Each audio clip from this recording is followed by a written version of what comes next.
Salut à tous, j'espère que vous allez bien. Aujourd'hui je vous retrouve pour vous faire le tag des 15 anecdotes. C'est une vidéo que j'avais tournée deux fois il y a environ 3-4 mois, mais à chaque fois elle était trop longue et donc du coup je ne l'ai jamais postée et je me suis dit qu'il fallait quand même que je la fasse. Ça pouvait être intéressant, vous pouvez peut-être en savoir un petit peu plus sur moi.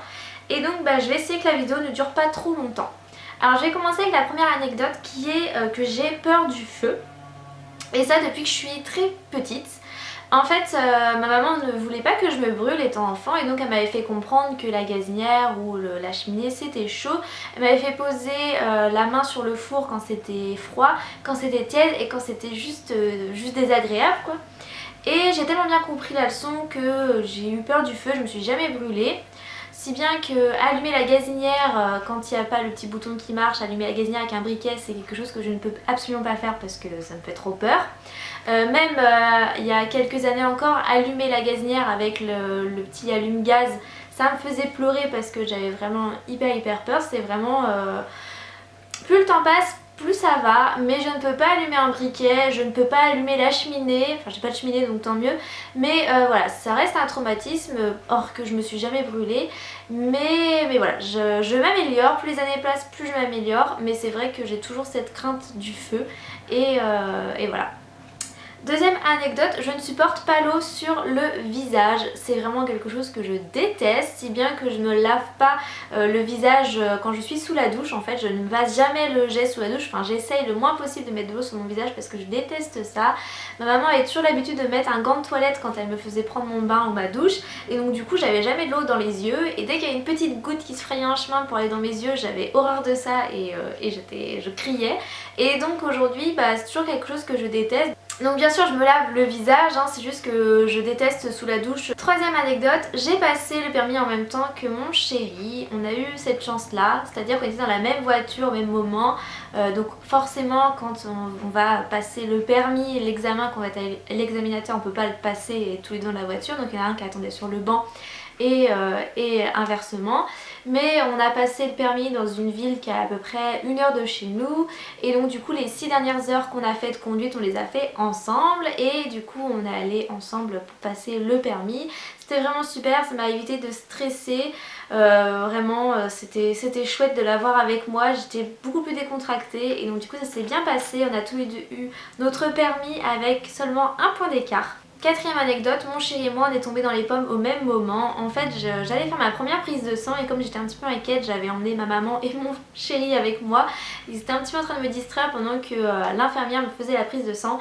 Et en fait je suis tombée dans les pommes, j'ai senti le sang qui partait et ça m'a fait tourner de l'œil. Et pendant que ma maman et l'infirmière me mettaient sur le lit, mon chéri lui avait regardé mon sang bêtement et du coup il est tombé dans les pommes de toute sa longueur.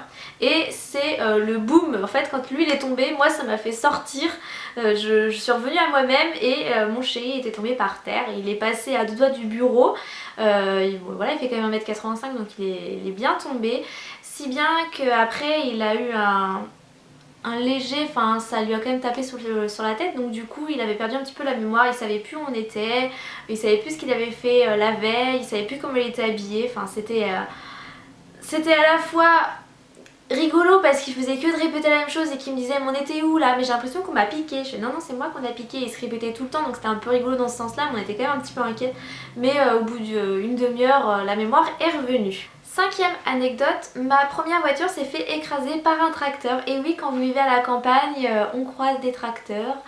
Et malheureusement, des fois ça peut arriver, et encore c'est rare, hein, qu'un tracteur écrase votre voiture. Donc ma voiture était gentiment garée devant chez ma maman, parce qu'à l'époque je vivais encore chez ma maman. Et le jeune homme qui conduisait le tracteur, donc il avait 19 ans, il avait 2 grammes d'alcool dans le sang et il était un petit peu en excès de vitesse. Il a perdu en fait le contrôle du tracteur, il a commencé à dévier devant ma maison, il y a un champ, il a voulu braquer pour se remettre sur la route, sauf qu'il a braqué en plein dans ma voiture, qui a pris le compteur électrique, le portail, qui a tapé dans la voiture à ma maman. Voilà, donc on n'avait plus d'électricité et ma voiture était complètement écrasée, donc ma voiture est partie à la casse, hein, bye bye. Et voilà, c'était assez traumatisant, j'avais payé ma voiture, j'avais fini de payer ma voiture en faisant des heures de ménage. Donc voilà, j'étais un petit peu dégoûtée, j'ai quand même perdu des sous, l'assurance ne rembourse pas tout, surtout quand vous avez un vieux véhicule. Donc voilà, maintenant ça va faire 3 ans, 2 ou 3 ans que c'est fait, donc c'est bon, mais c'était assez traumatisant quand même sur le coup, mais heureusement personne n'avait été blessé, c'était que des dégâts matériels. Sixième anecdote, quand j'étais enfant, je voulais voler, je voulais faire comme les oiseaux, c'était vraiment quelque chose que j'avais vraiment envie de faire. Du coup je me baladais dans le jardin avec mon parapluie et je sautais avec mon parapluie dans l'espoir, je sais pas, que le vent se prenne dans mon parapluie et que je m'envole. Complètement débile, on est d'accord. Et donc après je courais vers ma maman et je lui disais maman, maman, j'ai volé, je t'assure, j'ai volé. Voilà. Septième anecdote, j'ai un scooter électrique. Voilà. J'avais besoin d'un scooter pour me déplacer et pour aller au lycée. Et je m'étais dit qu'un scooter électrique ça pouvait être plus économique parce qu'on n'avait pas de l'essence à mettre dedans et qu'on avait juste à le recharger à la maison. Et finalement ça n'a pas été une très très bonne expérience parce que je n'habitais pas en ville, j'habitais à la campagne avec des routes comme ça et donc du coup forcément la batterie du scooter en a pris un coup et donc j'ai bousillé la batterie de mon scooter. Et donc si bien que ça m'arrivait de rentrer du lycée à 5 à l'heure. Et les voitures me doublaient et c'était trop la honte, j'avançais plus, enfin j'avancerais plus vite à pied limite, mais il était tellement lourd que je pouvais pas le pousser. Mais enfin voilà, c'était une très mauvaise expérience. Néanmoins le scooter était vraiment très bien, je pouvais faire, enfin il roulait très bien, il faisait pas de bruit, c'était hyper agréable. Mais c'est vrai que le scooter électrique c'est beaucoup mieux pour la ville et pas pour la campagne. Huitième anecdote, j'ai fait de l'équitation pendant 6 ans et au cours d'une séance j'étais au galop avec une jument qui n'était pas trop réveillée et la jument a trébuché et est tombée, donc forcément je suis tombée avec le cheval et c'était assez, enfin c'est pas vraiment traumatisant mais c'est vrai que ça m'a un petit peu... voilà, ça s'est passé vite, le fait que le cheval tombe et que moi je tombe avec, j'ai eu le réflexe de rouler pour pas me faire écraser par le cheval et ça s'est bien passé, ça m'a pas traumatisé mais voilà, c'est vrai que c'est pas courant quand même de tomber carrément avec son cheval. Neuvième anecdote, pour les 18 ans de mon chéri, je voulais être la première à lui souhaiter joyeux anniversaire et donc du coup je l'ai attendu à son abribus avec un petit cupcake et un petit muffin, une bougie dedans et je lui avais pris une carte et je l'ai attendu comme ça dans le noir parce qu'il devait être bien 6h30 ce qui prenait son bus de bonne heure et je l'ai attendu patiemment qu'il arrive et je lui ai fait joyeux anniversaire. À savoir que moi j'habitais à 4 km, on n'habitait pas dans la même ville donc j'avais dû prendre mon scooter. J'étais restée en pyjama, j'avais juste mis le gros manteau, j'avais pris mon scooter, mon petit gâteau, ma carte, j'étais allée attendre à l'abribus qu'il arrive et ensuite j'étais repartie chez moi pour me préparer parce que moi mon bus était passé 1h30 après donc j'étais retournée chez moi et j'étais revenue pour prendre mon bus après. Donc, en tout cas ça lui fait super plaisir et j'étais vraiment la première à lui voir, c'était son anniversaire. Dixième anecdote, j'ai dormi dans un vrai lit mais dans le jardin. Donc c'était avec mon meilleur ami d'enfance qui était mon voisin et ma maman se débarrassait du lit de mon frère qui était un grand lit en bois ancien. Et donc du coup nous on avait envie de le récupérer pour le mettre dans notre cabane, enfin il passait pas dans la cabane mais du coup on l'avait mis à côté de notre cabane et on s'est dit tiens pourquoi pas passer une nuit dedans. C'est plutôt original, hein, au lieu d'une tente, nous on a dormi dans un vrai lit. Donc pour être protégé, on avait cloué une bâche au-dessus du lit et on a dormi avec nos sacs de couchage dans le lit, dans le fin fond du jardin. On a passé plutôt une bonne nuit. On a eu quelques petits frayeurs parce que le chien des voisins est venu nous faire une petite visite et du coup ça nous a fait un petit peu peur. Mais c'était assez fun, on a bien rigolé et ça nous a fait plaisir de dormir dans un lit dehors. 11e anecdote, j'ai réussi à faire bouger la souris de mon ordinateur portable sans toucher le pavé tactile. C'était vraiment très étrange, j'ai une vidéo d'ailleurs là-dessus. Si je la retrouve peut-être que je vous l'inclurai quelque part pour vous montrer. Mais je me suis aperçue de ça, en fait j'ai juste passé mon doigt au-dessus du pavé tactile quoi. Et la souris bougeait. Voilà. Je sais pas comment ça s'explique, c'était assez bizarre. Mais j'ai réussi à le filmer quand même pour dire que je racontais pas des bêtises et que je pouvais faire bouger la souris sans mettre mon doigt sur le pad et c'était assez étrange. 12e anecdote, quand j'étais petite je suis allée en chaussons à l'école, peut-être que ça vous est déjà arrivé.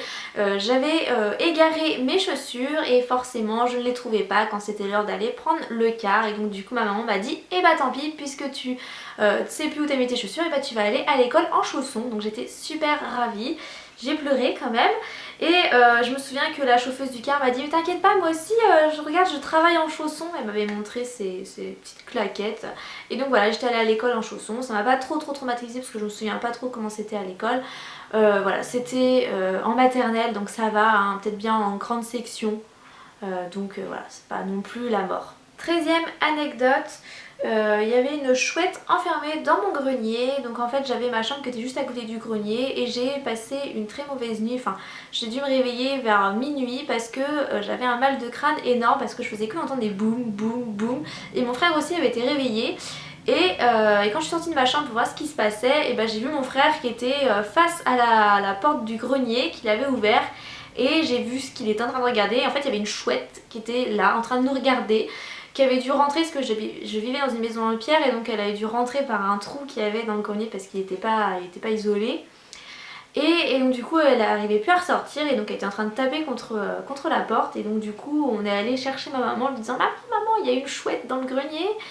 Et donc du coup on a ouvert toutes les fenêtres, toutes les portes pour que la chouette sorte et on s'est réfugié dans la chambre de ma mère en attendant parce qu'il faisait quand même un peu frais, on était en hiver.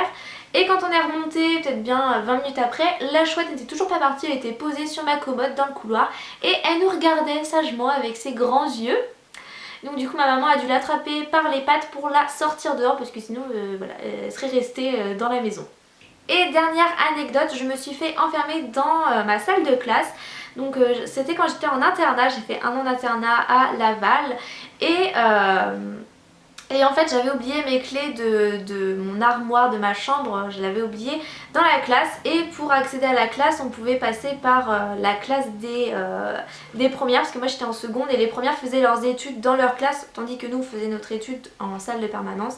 Et donc du coup on avait pu passer par leur classe pour aller dans ma classe récupérer mes clés, sauf que quand on est arrivé dans la classe ils nous ont gentiment enfermés dedans et après ils ont fait le tour pour aller nous regarder parce que c'est des vieux bâtiments des années 60 et donc du coup il y avait toutes les classes alignées, le couloir et du coup il y avait une vitre en fait, on pouvait voir dans la classe. Et donc du coup ils nous ont regardés à travers la grande vitre et nous on était comme des... Donc voilà, on n'est pas resté enfermés trop longtemps dans la salle de classe parce qu'on avait notre téléphone avec nous et donc on a pu contacter des amis qui ont été voir une pionne pour nous délivrer. Parce qu'entre temps tous les premières étaient sorties de leur classe, elles avaient fermé leur classe et nous avaient abandonnés dans la classe d'à côté, donc c'était génial. Mais ça n'a pas duré très longtemps et voilà. Voilà, j'espère que cette vidéo vous aura plu et je croise les doigts, j'espère vraiment qu'elle n'a pas été trop longue. Je fais plein de gros bisous et on se retrouve très bientôt dans une prochaine vidéo.